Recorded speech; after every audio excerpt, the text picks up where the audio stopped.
What's up, everyone out on the World Wide Web? This is Jesse with Viral Thoughts, and today we're talking about the King Archetype. Now, what do Iron Man and Zeus have in common? Well, they are both king characters, so let's delve deeper into that and study this King Archetype.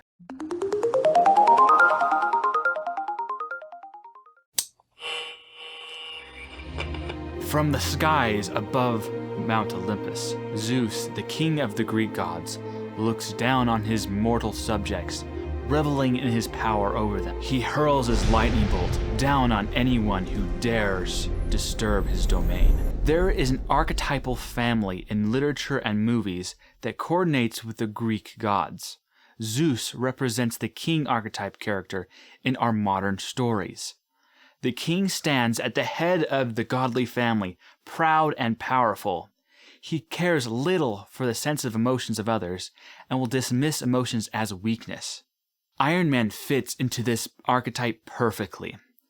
Let me go through the criteria of what it means to be a king archetype. I'm getting these character archetypes from the book 45 Master Characters. First off are the cares of the king archetype.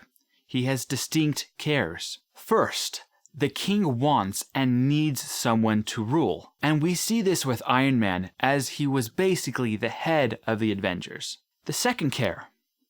The king enjoys wielding power and being the center of attention. The admiration of others gives him energy. Iron Man / Tony Stark is not known for his subtlety. He loves a show and is very flashy. We see this in just about every movie that Tony shows up in.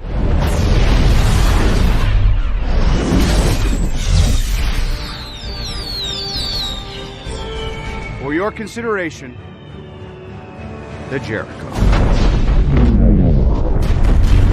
The third care.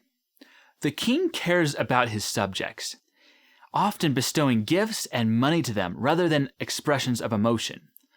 Tony demonstrated this several times throughout the movies.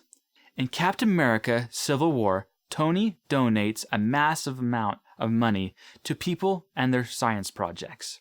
As of this moment, every student has been made an equal recipient of the inaugural September Foundation grant. As in, all of your projects have just been approved and funded. No streets, no taxes. Reframe the future. Starting now. Tony's relationship with Spider-Man is also telling of this, bestowing Peter Parker with suits and gadgets. Why don't you try that on? And I'll introduce the world, the newest official member of the Avengers, Spider-Man. The fourth care. The king desires to be the best and will fight anyone who challenges him. Tony is quite possibly the best Avenger, and I think that this mentality led to the rift between Captain America and Iron Man in Civil War. Sometimes I want to punch you in your perfect teeth. The next category is the fears of the king. The first fear. The king fears that someone better will overthrow him. He works hard to ensure his place in his kingdom. I think that this is also another reason Tony and Captain America had a falling out, as Captain had the high moral ground. I have the high ground! Now this put Cap in a position to undermine Tony's throne, so Cap had to go. The second fear. Soft emotions are not natural to the king. The king will often find a partner that will express those emotions instead of him. Now this occurs with Tony and Pepper Potts, who Pepper Potts often softens Tony. The third category is relations with others. Number one, others will see the king as arrogant, egotistical, but also a role model. We definitely see this in Tony. He is full of himself, especially in the earlier movies. He also serves as a role model for Peter Parker. I just wanted to be like you. And I wanted you to be better. Number two, the king is seen as an emotional rock, hardly ever expressing his emotions. While Tony does have emotions, he often hides his softer side. He covers his PTSD with dark humor and sarcasm. In Spider-Man: Homecoming, you don't know that Tony cares about Peter because he expresses himself. You know Tony cares because of what he does. He shows up in the right times. If you even cared, you'd actually be here. I did listen, kid. Who do you think called the FBI, huh? Do you know that I was the only one who believed in you? Everyone else said I was crazy to recruit a 14-year-old kid. I'm 50. Number 3, the king is a one-upper. If someone has a nice car, he's got a better one.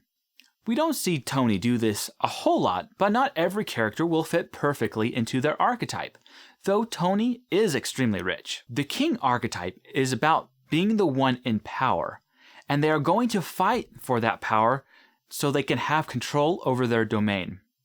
Now let's get some examples from other stories. Now examples that the book gives are Captain Kirk from Star Trek, Jerry Seinfeld, Skipper from Gilligan's Island, Long John Silver from Treasure Island. And there you go, the king archetype. And Iron Man is a king in his domain. He has control and he will fight anybody for it.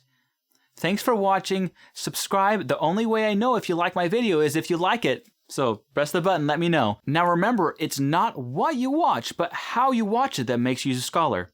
Be kind to each other out there.